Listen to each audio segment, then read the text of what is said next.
રૂપલની રસોઈમાં તમારું સ્વાગત છે। આજે આપણે બનાવીશું કૂંભણિયા ભજીયા।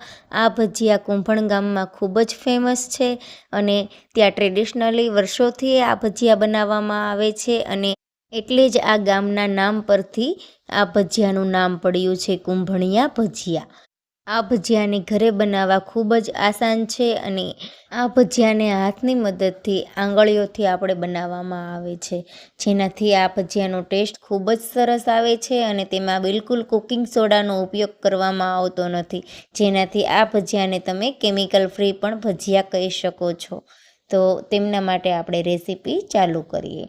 તો અહીં મેં 1 કપ જેટલી મેથી લીધેલી છે। તેને આ રીતે મોટી મોટી સાઈઝમાં આપણે કટિંગ કરી લેવાની છે, જેનાથી આપણા કૂંભણિયા ભજીયામાં કડવાશ ના રહે। જો કે આપણે કૂંભણિયા ભજીયામાં મેથીનો ઉપયોગ તો બિલકુલ ઓછો જ કરીએ છીએ, પણ ટેસ્ટ અનુસાર જેને વધુ ઓછી ભાવતી હોય તે વધુ ઓછી નાખી શકે છે। તો આ રીતે આપણે બધી જ મેથીને સારી રીતે કટિંગ કરી લેવાની છે અને સારા પાણીથી ધોઈને રેડી કરી લેવાની છે। તો કૂંભણિયા ભજીયા બનાવવા માટેનું આપણે બેટર રેડી કરી લઈએ। એક બાઉલમાં અહીં મેં 2 કપ જેટલી મેથી લીધેલી છે। 2 કપ જેટલા આપણે લીલા ધાણા આવે તે એડ કરવાના છે। આ કૂંભણિયા ભજીયામાં જેમ લીલો મસાલો વધુ હશે તેમ તેનો ટેસ્ટ વધુ આવશે અને 1 કપ જેટલું આપણે લીલું લસણ લેવાનું છે અને 1 કપ જેટલું આદુ મરચાં અને લસણની પેસ્ટ આપણે અધકચરી વાટી લીધી છે તે લેવાની છે અને થોડું એવું આપણે આદું ખમણેલું લેવાનું છે અને સ્વાદ અનુસાર તેમાં આપણે મીઠું એડ કરવાનું છે। આ કૂંભણિયા ભજીયામાં બીજો કોઈ મસાલો એડ નથી કરવાનો અને 1 નંગ જેટલો આપણે લીંબુનો રસ લેવાનો છે। બસ આટલી જ વસ્તુઓ ઉમેરીને આપણે કૂંભણિયા ભજીયાનો મસાલો રેડી કરવાનો છે અને ત્યારબાદ આપણે આ બધા જ મસાલાને સારી રીતે મિક્સ કરી લેવાના છે। આ મસાલામાં આપણે પાણીનો ઉપયોગ બિલકુલ કરવાનો નથી।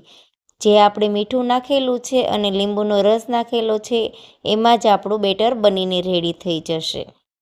તો બધા જ મસાલાને આપણે આ રીતે સારી રીતે મિક્સ કરીને રેડી કરી લેશું અને આપણે બેટર તેનું બનાવી લેશું। તો તેમના માટે અહીં મેં ચણાનો લોટ જે ઝીણો આવે તે જ લીધેલો છે અને તેને 2 કપ જેટલો આપણે ઉમેરવાનો છે। આ કૂંભણિયા ભજીયામાં આપણે મસાલાનું પ્રમાણ વધુ હોય છે અને ચણાના લોટનું પ્રમાણ ઓછું હોય છે અને ત્યારબાદ આપણે બધા જ મસાલા સાથે ચણાના લોટને સારી રીતે મિક્સ કરી લેશું અને આમાં આપણે પાણીની બિલકુલ ઉપયોગ કરવાનો નથી અને જે આપણે ભાજીમાં મીઠાના પ્રમાણનું અને લીંબુના પ્રમાણનું જે પાણી થયેલું હતું તેમાં જ આપણું બેટર બનીને રેડી થઈ જશે। તો તમે જોઈ શકો છો કે સારી રીતે આપણું બેટર બનીને રેડી થઈ ગયું છે અને બિલકુલ આમાં પાણીનો પણ ઉપયોગ નથી કરેલો અને કુકિંગ સોડાનો પણ ઉપયોગ નથી કરેલો।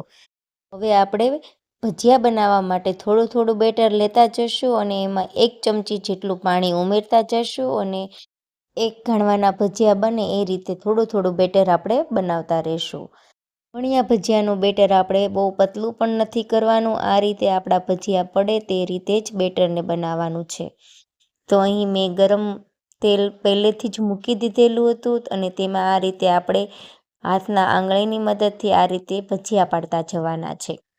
આપણા ભજીયા ન તો મોટી સાઈઝના અને ન તો નાની સાઈઝના પડે એ રીતે આપણે પાડવાના છે, તે વાતનું ખાસ ધ્યાન રહે। તો આવી રીતે આપણે આંગળીની મદદથી કૂંભણિયા ભજીયા પાડવાના છે અને આ ભજીયાનો ટેસ્ટ ખૂબ જ સરસ એવો આવે છે। કૂંભણિયા ભજીયા પડી જાય ત્યારબાદ આપણે ઝારાની મદદથી આ રીતે એક સાઈડથી બીજી સાઈડ એવી રીતે સાઈડ આપણે ચેન્જ કરતા જઈશું અને લાઇટ ગોલ્ડન બ્રાઉન કલર જેવા ભજીયા આપણા થાય ત્યાં સુધી આપણે તેને ફ્રાય કરવાના છે। આ ભજીયા આપણે ક્રન્ચી એવા કુરકુરા બને છે અને બિલકુલ તેલ વગરના બને છે। હાથમાં પણ લેશો તો બિલકુલ તમારા હાથમાં તેલ પણ નહીં આવે। તો આ રીતે આપણા ભજીયા સારી રીતે તળાઈ જાય ત્યારબાદ આપણે તેને બહાર કાઢી લેવાના છે। તો તમે જોઈ શકો છો કે આપણા ભજીયાનો કલર પણ ખૂબ જ સરસ એવો આવ્યો છે અને ખૂબ જ એવા ક્રન્ચી એવા બન્યા છે। શિયાળો આવે અને કુરકુરા એવા આ કૂંભણિયા ભજીયા હરેકના ઘરમાં બને। આ ભજીયાને આપણે કાંદા સાથે અને લીંબુના રસ સાથે ખાવામાં આવે છે અને આનો ટેસ્ટ ખૂબ જ જોરદાર એવો આવે છે લીંબુ અને કાંદાની સ્લાઇસ સાથે ખાવામાં. તમને મારી આ રેસીપી કેવી લાગી તે કોમેન્ટ બોક્સમાં જરૂરથી જણાવજો અને સાઈડ પર આપેલ બેલ આઇકન પર ક્લિક કરજો, જેનાથી અવનવી રસોઈના વિડીયો તમને મળતા રહે. અને હજુ સુધી મારી ચેનલને સબસ્ક્રાઈબ ના કરી હોય તો સબસ્ક્રાઈબ કરી દેજો, જેનાથી તમને મારી અવનવી રસોઈના વિડીયો જલ્દીથી મળતા રહે.